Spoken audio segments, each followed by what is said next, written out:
We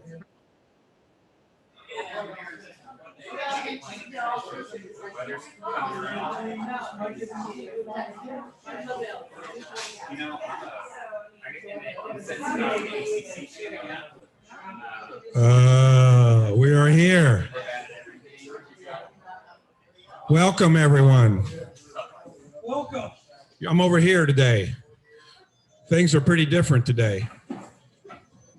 Welcome to Plano West Rotary. We're in April now. As you can maybe feel, the air conditioner's not working, and it may be related, but the projector is not working. And so I can see online, and right now there's Roxana's online and Zane. So I'll just kind of monitor over here. You can kind of guess what our program's about today, right? So welcome, I'm Glenn Thornton, past president a couple of times. So, no, you don't have to show me. Okay, so I'm going to hand it over to Sergeant at Arms Steve. Right now, Steve, we got Roxana online, but other than that, there's people in here. Let's do some brags. You got it. So welcome. Glad everybody's here with us today in person. And you want me to move this?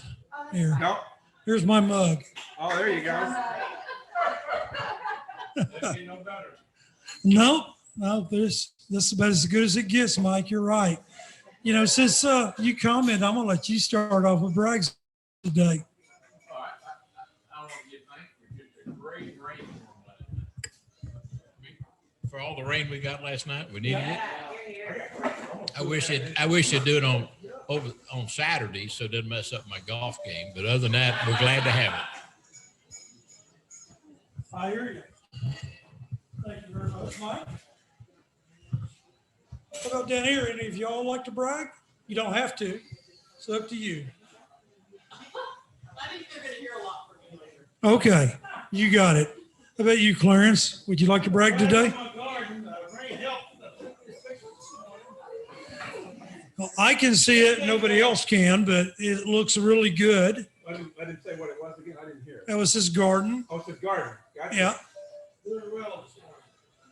Mr. Posey, would you like to brag about anything today? Yes, being above ground.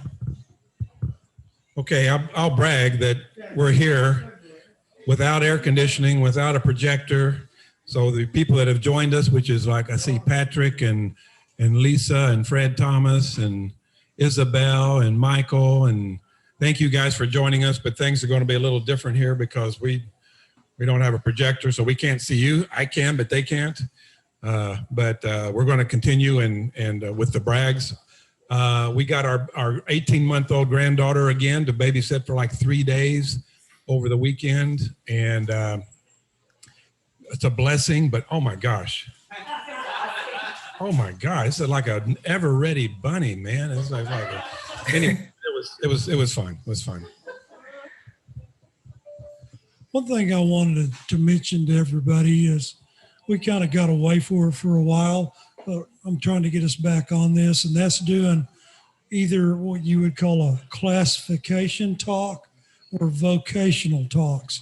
And I want to talk about that today. Yeah, I'm going to let Glenn get into it more, but I hope to get it kicked off next week.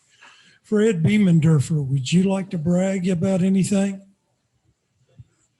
As good as Texas Forever was, I had mixed emotions about having participated because my grandson made his first soccer goal, and I wasn't there. He's 6. There to see the first goal. And I thought, and they're the first year they've ever played and everything. Well, last week, I mean, his dad is a soccer buff, you know, and he was coaching.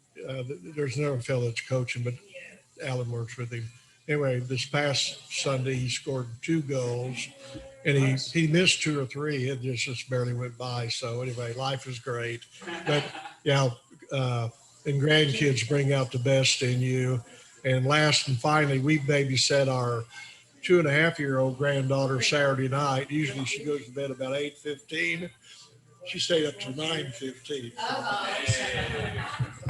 Living on the wild side there, staying up to 9:15. That's about what time you go to bed too? Yeah.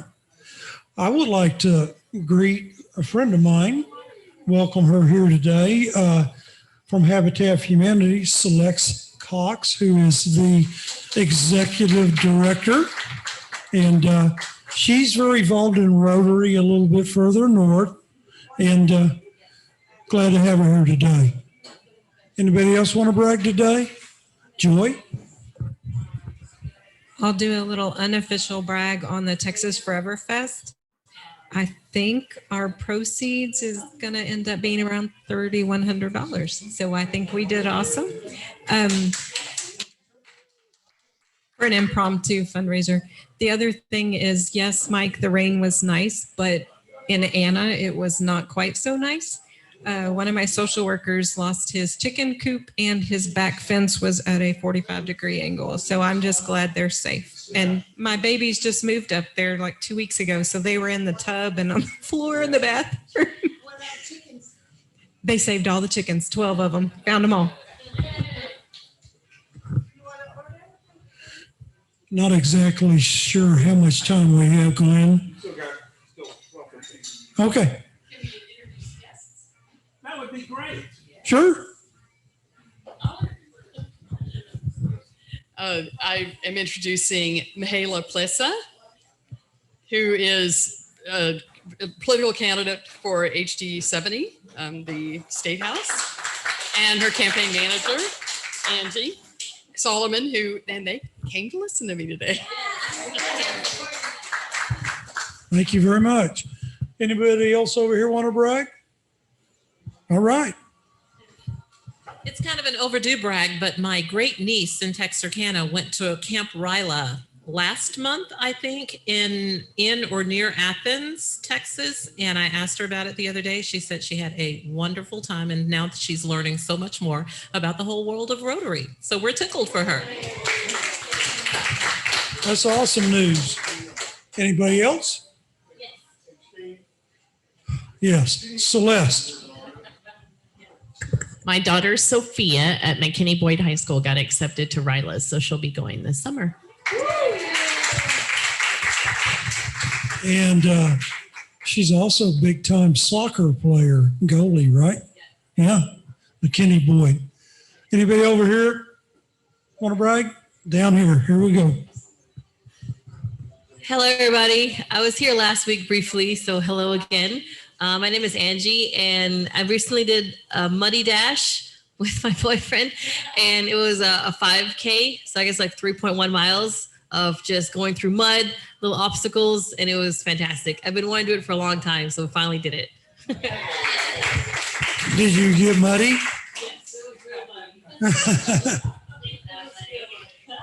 Okay, I want to save a little bit of time to allow some of the people online to brag. I'm going to let Glenn call on you since he's got his laptop screen. Yeah, again, for those that joined us online, we don't have a projector working. We don't have air conditioning here, so things are going to be a little different. So continuing with brags, I wonder if Patrick Pope has anything to brag about. You know I do. You know I do, Glenn. So please give me the invisible mic. So I have a few things to say. So I want to brag on my wife and I for having a beautiful, blessed, and healthy baby. Her name is Tori Lynn Pope. She was born March 9th at 6 pounds, 13 ounces. Woohoo! Thank you, thank you, thank you. So she is amazing, a ball of fun. She is so much fun that she won't even let us sleep. But no, every day is a learning lesson. So if you are parents in our family, please share any experience that you have with me because I am all open ears. Okay, thank you. Lisa, do you have anything to brag about? Okay, there we go. There. I'm going to brag about my son, Sean. He can hear me in the other room. He just started his new job, his new real job, I'll say, yesterday. So he's working part-time until he graduates next month. And yeah, we're just really excited for him. Very cool.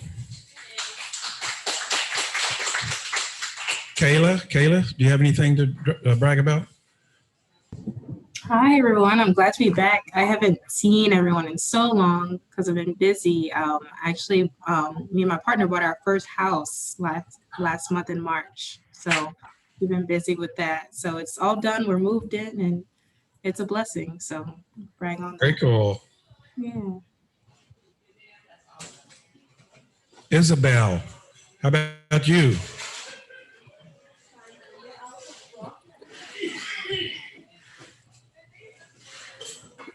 You there, Isabel? You're unmuted, but I don't hear anything. Okay, we'll come back. John Stafford, anything to brag about today?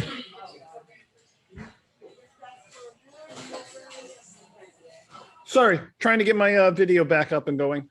So I want to brag on, we didn't do brags last week, but I want to brag on everybody that came out and helped us sell funnel cakes at the Plano Forever Fest at Haggard Park 2 Saturdays ago. Because, hey, we got the equipment out of storage and we got everything working and we made a lot of money. So thank you for everybody that came out for that.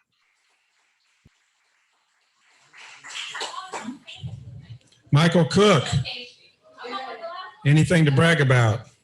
We got nothing this week. Okay, no problem. Oh, I see David Evans online. Oh my goodness. We can't see you, David, but are you there? Yeah, there you are. You got anything to brag about today, David? Well, we have an addition or 2 additions to our family. My nephew had 2 beautiful children on yesterday, twins. Andrew, who weighed 7 pounds something ounces, and Everly, who weighed 6 pounds and something ounces. So I have 2 new, one great nephew and great niece to our family. So we're all excited about that. Cool. Okay, I see Amy Pagan. Amy, do you have anything, just anything you want to talk about, brag about? Hi, I'm Amy Pagan, and I just wanted to say hi. Jen Schertzer invited me to come. And I also met several of you at Texas Forever Fest. And David, you and the group were delightful over at the Yellow Rose Project, everybody from Douglas Vision Community. So thank you for that. And thank you all for volunteering and everybody who made the funnel cakes, because they tasted like beignets from New Orleans. They were absolutely amazing. Totally. Yes. Do it again next year. Loved it. And thank you for having me. Very cool. Fred Thomas, say something to us, Fred. You're muted. Oh, there you go. Yeah, I'm going. Well, I just thank God I'm living up day. Me and my wife, we have been in the hospital since Thursday. So just keep her in prayer, man, stomach problem. But other than that, God is good. So you mean, so Tamara's been in the hospital? Mm-hmm. Okay, I didn't know that. Okay. Yes. Yes, okay, thank you. Oh my God, anybody?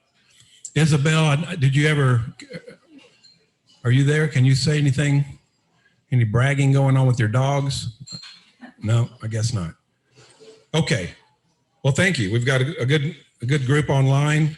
Again, you're seeing a weird atmosphere here because we have no air conditioning, we have no projector. But we're going to go forward here and we're going to start. Let me share my screen for those that can see the screen, which isn't anybody here, but everybody online.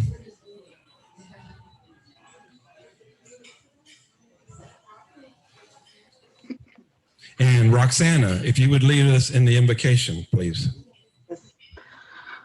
Dear God, thank you on behalf of all who are gathered here today. Thank you for your many and abundant blessings. Thank you for life, health. Direct our thoughts, words, decisions, and actions towards the right path and help us stay on track. And whatever it is that you want us to resolve from this meeting, Lord, let it happen. Thank you, Roxana. And now we actually do have a flag here, so we can look at the real flag, and there's the flag for the others. I'm going to have Lisa Leach lead us in the pledge. Please join us for the Pledge of Allegiance. I pledge allegiance to the flag of the United States of America and to the republic for which it stands, one nation, under God, indivisible, with liberty and justice for all. Thank you, Lisa. You may be seated. Okay. Some club business. Laura is still looking for more homes to do happy hours with. I know we got one coming up this week, I think, at Molly's, Friday, at Molly's house. So there was an evite for that. So if you would like to attend that, please click the little yes button on your evite. And looking for more for going forward with other houses to have socials. The International Rotary Convention, we've talked about this, once a year. Every few years, it actually ends up in the US. This year, it's in Houston. So it's not only US, it's not that far away. I mean, it's been in Taipei recently. Next year's in Australia. So it's close, it's next door, right? So we're coming out of COVID. It is going to be in person in Houston. But if you can go, it's June the 4th through the 8th.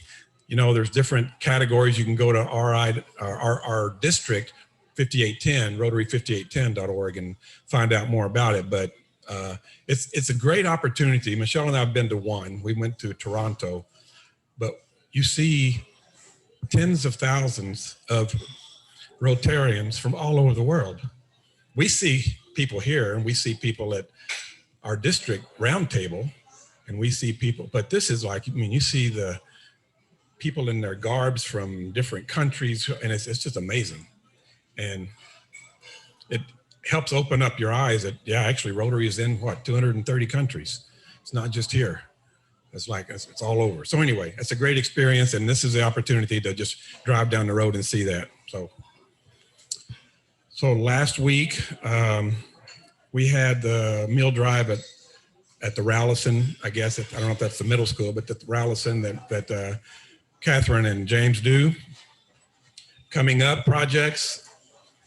We have our Bed Start. We do every month. Jen sets that up and runs that.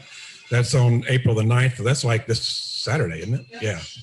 So Jen's going to head that up. And then we have, for the rest of April, we have 3 more meal drive-throughs that we do all the time. Armstrong, Bowman, and Rallison. 12th and 13th, and then the 27th for Rallison. So a lot of good projects going on. Okay. Roxana, do you have a membership moment?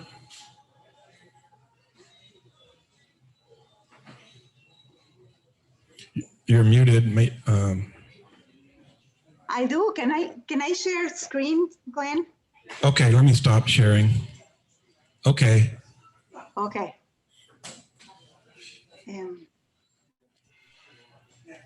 Can you see this? No. Okay, let me see. This thing. Now? Okay, yeah, it's coming. Okay. So this month we are celebrating, today we're celebrating birthdays, and we have 3 people that have birthdays in April. And it's Brian, Joseph, and Wendy Sambo. Their birthday is in April 14, both of them.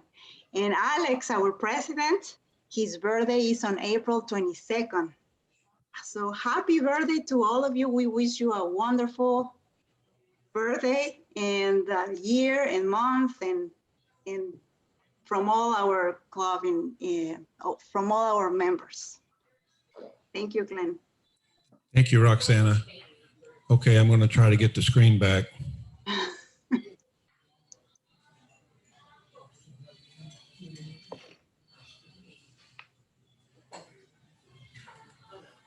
Okay. I got ground central here, all this technology around me, and half of it's working. Okay, I wanted to say a little bit about, before we got our awesome program coming up here in a few minutes, what Steve alluded to. when I came into Rotary, which was over 10 years ago, our classifications were meant, I think, more than they do today, at least to some clubs. And the classification is sort of like your profession, you know, what you're recognized for in the community, or your job, basically, or your interest. And I remember, and Tom and Mike and you people, Clarence, you guys been in Rotary longer, Steve, but there was a list you would choose from to say, here is my profession. You could say, I'm a realtor, I'm a banker, I'm a IT person, or whatever it might be. And I even remember, and I'm sure you guys remember better because I've only been here 10 years or so, there was a database, maybe there still is, on RI, that if you were interested in, I want to find a Rotarian that's into HVAC, you could go say, I'm in the Plano area, and find Steve Lawton's name on it and say, oh, he owns Total Air. Okay. And he's a Rotarian. So it was a good way to really find people in different professions, network. And actually clubs were responsible for, at that time, years ago, representing a cross section of your community. So if you had a small club, you might only want one realtor in it. You don't want 6 realtors if you're a small club. You want to represent your cross section of your community. And our founder of this club, Mr. Tom Posey, has a story. I'm going to walk him through that. But so you tried to join, what was it, Plano Rotary first? Plano Rotary. And you're a realtor. So what did they say? They said, well, Randy Wright was in the club and he was real estate. And they said, you can't do that. So Terry Dobbins, one of the instigators of that club, said, we'll get you in. At that time, I had an advocation of boat racing. I traveled all over the world racing boats for Johnson Motors. So he said, well, we'll get you in as a boat racer. And sure enough.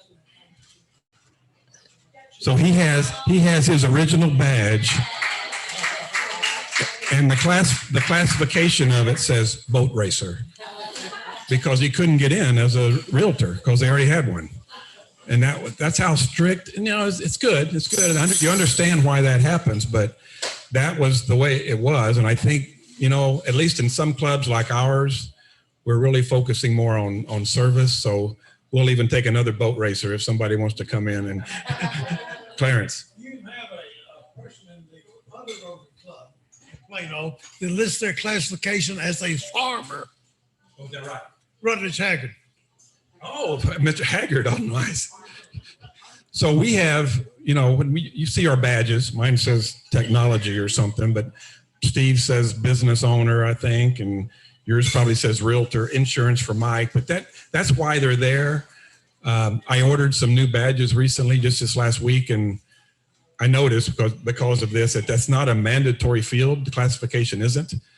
Might have used to been, but it isn't now. And like, so I got LaShawn's badge, and it doesn't have a classification on it, and that's totally fine. But that kind of tells you a little bit about the classification. And then what Steve was alluding to, oh, I still got several minutes. What Steve was alluding to is what was interesting to me is we would have what we called classification talks. And it's all it is you get up and you say a little bit about what you do. And it can be a very short 5-minute, or it can be a program. I remember programs where we had 3 10-minute classification talks. I remember Fred doing one. I remember Steve doing one. I remember Mike doing one. I mean, I did a short one, you know, so I'm glad to hear that Steve wants to bring those back. And it really is a great way to get to know people. I mean, we do that through brags on our socials, but to get to a little bit about what they do for a living, and it's awesome. So I'm excited that we're bringing that back. You want to say something else? Just we need people to volunteer to do it. Okay. Yeah. So anyone out there, if you're interested in just saying, you know, it can just be a few minutes of a little bit about what you're doing. contact us, me, Steve, and Alex, and we'll get it on the agenda. We'd like to do, well, I don't know, we need to talk to Alex, but it'd be nice to get this every once in a while, every month or week or something. We got a big club and we don't know a lot about what the new members are doing. So, okay. Oh, sorry. Another change in the status of Rotary over the years was the fact that it was an all-male club. Back in when I first entered Rotary, there were 3 clubs, ours, Plano, and Metro. We took a poll if we wanted to allow females in the club. The vote came back no for Plano West, no for Metro, and hell no by the Plano Club. 3 years later, there was a lady president of all 3 clubs. And we're over 50% female, I think. So yeah. Okay, we're doing good on time. So our program today, you may have gotten a hint for those here, actually even online, you can see it, is one of our members, Joanna Snowden, her classification badge says harpist. So I'm thinking this is kind of a classification speech here, a little bit, in a way, right? So I want to introduce Joanna, who's going to talk to us all things harp.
Years ago, can they hear me? Yeah. 4,500 years ago, in the royal city of Ur, which is now in contemporary Iraq, a queen was buried with 10 of her attendants, 3 lyres, and a harp. When the tomb was discovered, the excavators immediately recognized what the instruments were, not because the wood had survived, it hadn't. Each of the instruments was covered with silver and brass and gold in a decoration, and they immediately poured plaster into the space. So that's how they knew what those instruments were. 3 of them were lyres, as I said, and a lyre is an instrument that looks like this, and it has a top piece across it like this, and it has strings that go up and down like that. Well, one of them was a harp. And what makes a harp? It's the fact that the strings are attached to a sound box. All right? And what that means is that you get overtones and resonance that you do not get with an instrument that only is a simple string attached to a piece of wood that's not a box or so. Okay?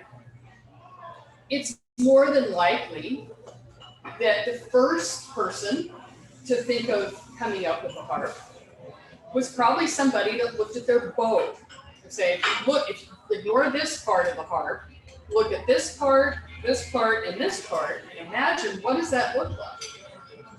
It's a bow, right? And that's probably where the first idea came from, of having a stringed instrument. We know that harps were used during Old Testament times. We have in the Song of Solomon, not Solomon, the story of David soothing Saul by playing the harp and singing to him. When Saul would get in a bad mood or have an evil spirit, on him, he would call for David, and David would come with his harp, and that's the word that is used in the Bible. The word is kithara, and no one is really sure whether that actually means harp or lyre, but it's basically translated as harp. In 2500 BC, an Egyptian tomb was opened, and there is a beautiful painting on the wall of a blind scribe sitting, playing a multi-string harp, and it is a harp. Very similar in design to this, but without the column. Okay, so it has a sound box, it has the neck, but it doesn't have the column. There's always this tension when you're making a harp or making an instrument that's like this, between having a whole bunch of strings that pull on a soundboard and not having the soundboard or the neck break. All right. The harp is, while they can be quite large, even in antiquity, the ancient Celts had what they called war harps, which were these big instruments like this, not so many strings, but they would set them up on a hill, and the wind would blow through the strings, and it makes this eerie sound. That's actually happened to me when I was playing outside. That actually happened to me. It's like, oh, that was interesting. So about this time, you start to see the introduction of the column on the harp. This enables you to build a bigger harp that's sturdier, but also still allows the resonance of the soundboard. So just real quickly, I'm going to go over the basic parts of the harp. This is the column right here, and it is not solid, all right? Because here in a minute, we'll talk about, I have a pedal harp, so this is not solid. This is the neck. This is the knee block. And this is what is the heart of the harp. This cannot break. If I drop this harp and this breaks, I have to send it back to the manufacturer. This is the real important part. Then this part is the sound box, and then this part is the soundboard. The soundboard is made out of close grain, old growth Sitka spruce. Comes from the Pacific Northwest. This part of the harp, this that you can see, the grain runs this way, up and down. That's because the projection of the harp comes this way to you. But on the back of this soundboard is more old growth Sitka spruce, but in panels. So these are two long pieces. But on the back are panels of old growth Sitka spruce set like this, all along there. And then there's a thin, long strip that is glued all the way down, well, from about here all the way down. Because this is where the harp tends to swell and shrink. So that's where we want to be sure that there's no gaps, right? And when a harp starts to fail, it often will start developing checking cracks in the soundboard. And again, you have to save it in, and they basically will rebuild it. This harp, if you were to want to take it apart, you would begin by taking all the strings off. And then you would just take it apart. It is not, it is glued as little as possible because glue doesn't transmit sound. And it has mostly peg and mortise joints. It doesn't necessarily, it's not, screwed together with metal. The metal that exists on this harp is connected to these discs that are connected to the pedals. So a big problem in early harps was that you had them tuned, and in Western music, each one of these strings is equivalent to the white keys of a piano. But you really can't change them unless you get out the tuning peg and change the pitch. Yeah, so it's not so much fun. So about, in Celtic tunes, which is like the one I just played for you, you don't have a change of key. You don't have accidentals. You're playing in the same key all the time. But as classical music got more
Am I the only one that lost the feed? No, they should be bringing it back up soon. Oh, okay. So I'll make sure it wasn't my computer. Not you, Michael.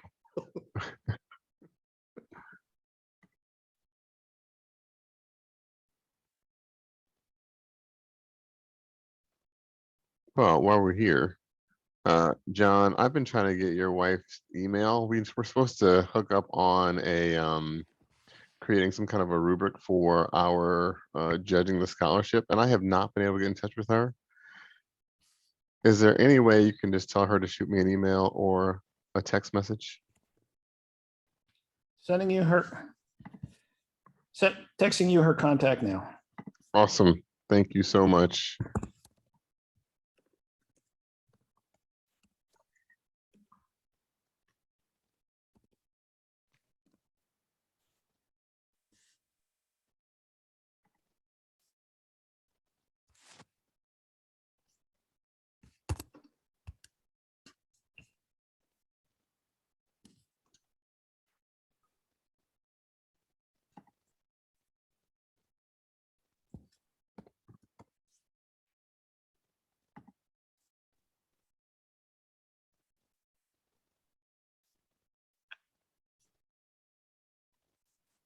Glenn says they lost the internet at Norma's.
And most people don't start on a pedal harp. Most people start with a harp or even a Celtic harp without it.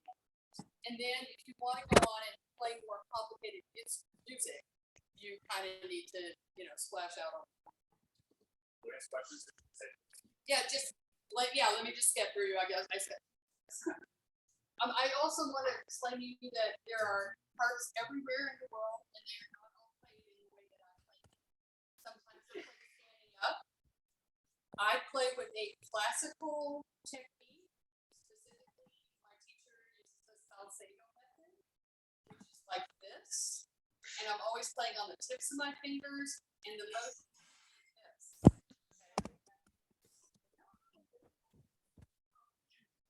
Celtic harpists have a lower string tension because their harps are smaller. So they can play like this.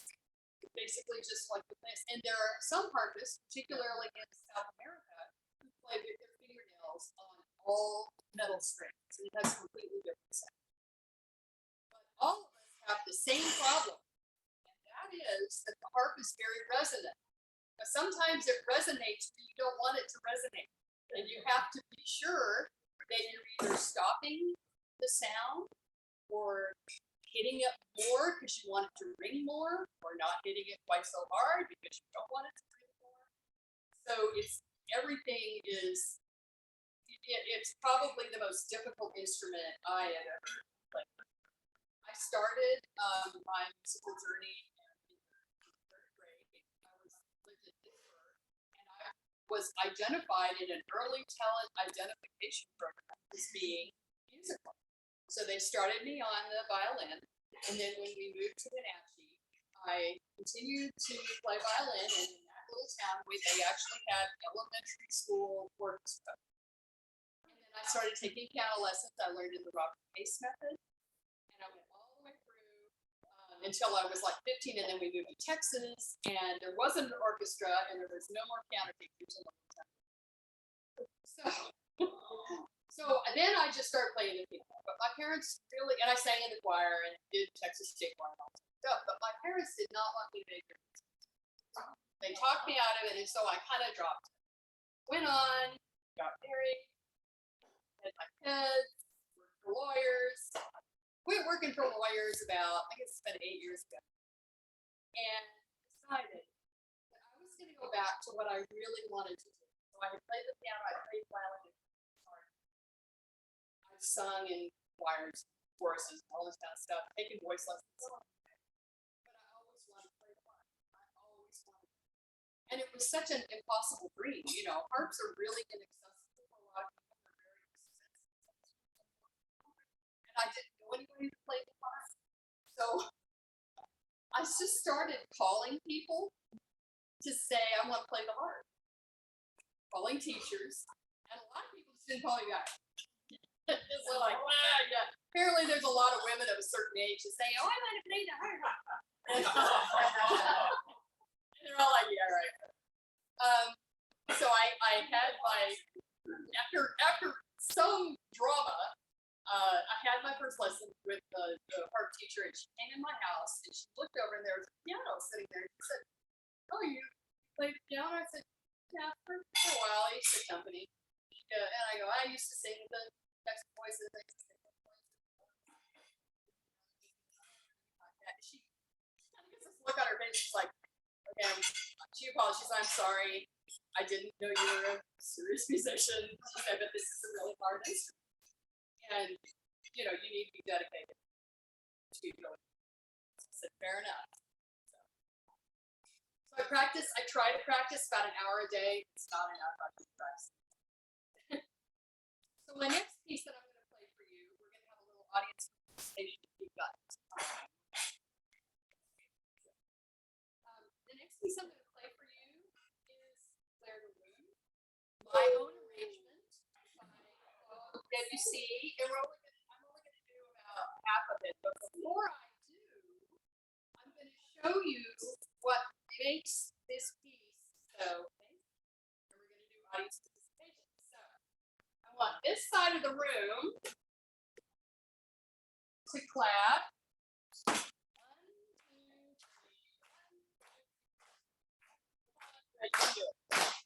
Okay.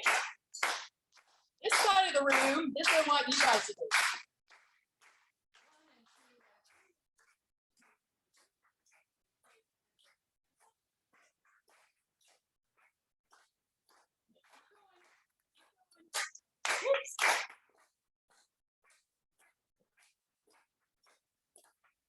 Go on.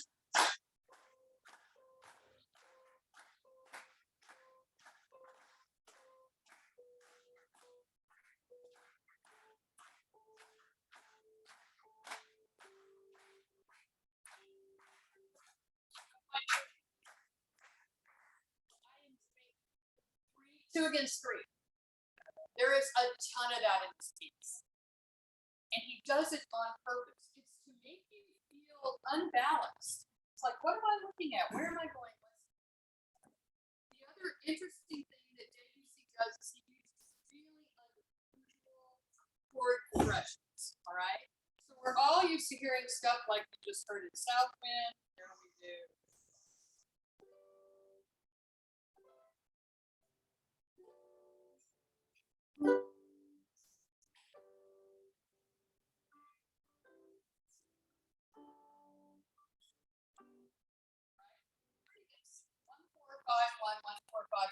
These are all stuff that we've all heard a million times.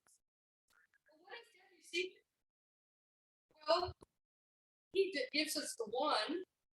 I have to sit down. He gives us the one chord. He gives us the minor third chord. And then he throws in something really random, an E flat major chord.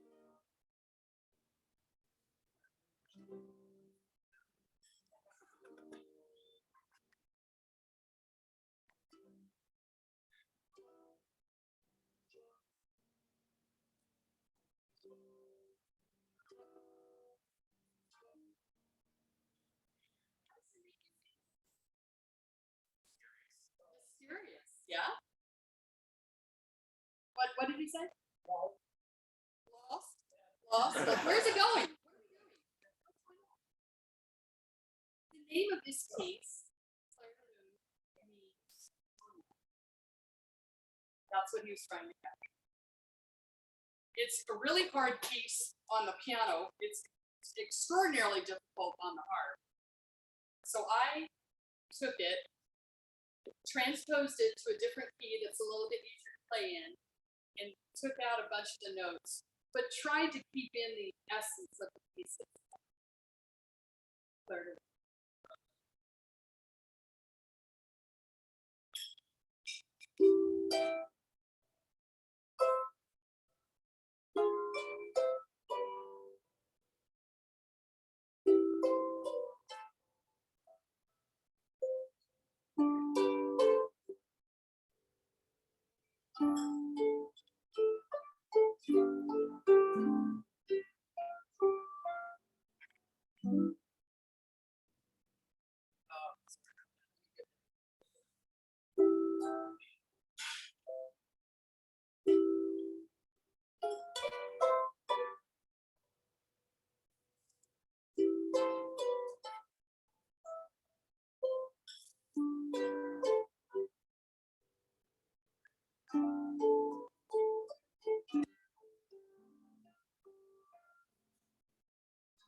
And did you hear some of those harmonies that I was playing for you?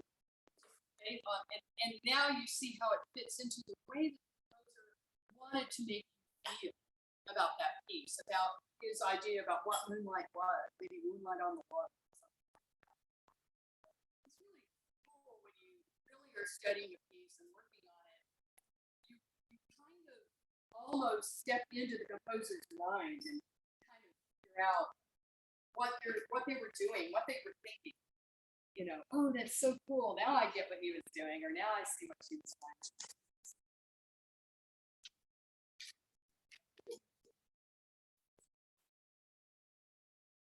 So let's talk a little bit about this pedal mechanism. The first pedal harps only had one disc, and they could only flat the string, not. And Marie Antoinette came from Austria to the French court, as you know, and she brought with her single action German harp. Well, of course, because she was the queen, of course, everybody had to take up the harp now because it was the new cool thing. And that was in 1770. In 1796, an inventor called Sebastian Erard invented the double action pedal.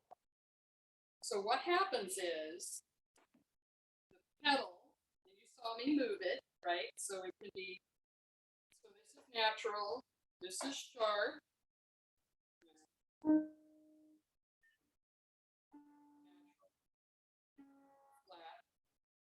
What's happening is that this is moving in a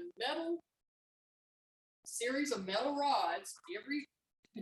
Every single one of these discs is connected to a metal rod down here, and it comes up through this column, right? And then again, you've got the balance between strength and practicality, because it can't be, you know, the column for all these rods can't be too big, or the column won't be strong enough to handle the 2,000 pounds of pressure that's going on the sound.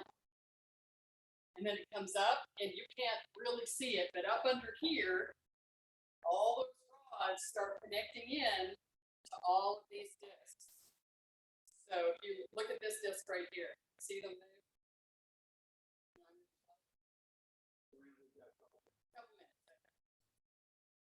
Okay, well, you know what? I do want to leave time for questions, so let's open the floor.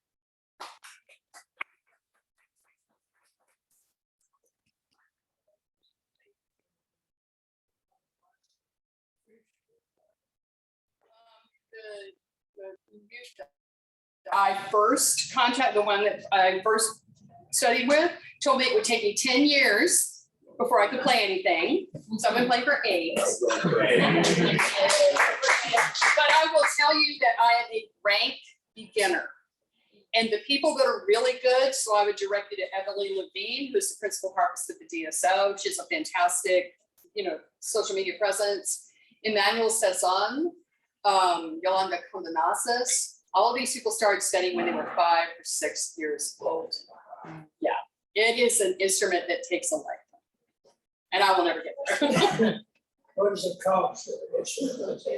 This is a used harp. It is a 2008, and I bought it for $9,500, and it needed a little bit of work.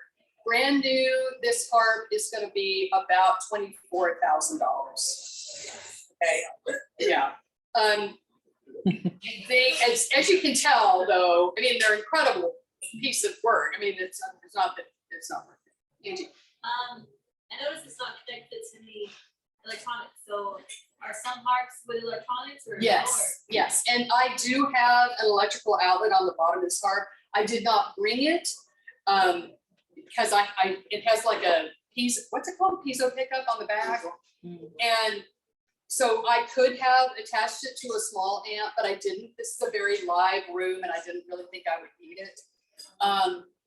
There are harps that are electric, and they have a pickup on every single string. And those are $60,000 to $70,000. Pick up like a little microphone? Yeah, like a little, yeah. I mean, Glenn knows more about that than I do. Yeah. One more. Go ahead, Brett. Okay, it's 2 more questions. Are there red strings C? Yes. All the way down? The Okay. red is C. So you know the where you're black at. is F. Okay, so That's like a your- piano you're playing. Your visual cue. Okay. Yeah, exactly. Yeah. When you're chording out, when you're using your fingers to build a chord, you're moving your foot in real time to bend whatever note needs to be bent to play the chord? Oh, and if I need an accidental, yeah. That's nuts. Yeah. Yeah. When I switched from the lever harp to the pedal harp, I felt like I couldn't play the harp at all for about 6 months. I was so frustrated. Her name is Cecilia because she breaks my heart and takes my confidence. Thank you all for allowing me to talk. Oh, and if anybody wants to come up and play, you're welcome to do so. Well, thank you, Joanna. Well, I was hoping something else would go wrong. I don't know what it is. And you get extra points for not. Yeah, I know, yeah. I know. I mean, we lost, yeah, so. Yeah. Oh, did we bring my truck? That would be good. So, as you know, we're going to give $10 in your name for polio with the 33-to-1 matching from Bill and Melinda Gates. That becomes $30, which will vaccinate about 50 children. So thank you again. Please. Next week, Power will probably be back on. We have Abby Alter, Plano Moms. That's all I know about that. You should be here because it's a lot better when you're here. People online, I'm sorry. Yeah, we get to see the harp. We can even go play it if we want to. And we're going to end with the 4-way test. And I'm going to have Michelle lead us in that. Okay, please join me in the 4-way test of the things we Think, say, or do. First is the truth. Second is it fair to all concerned. Third, will it build goodwill and better friendships? And fourth, will it be beneficial to all concerned? Rotary. I know.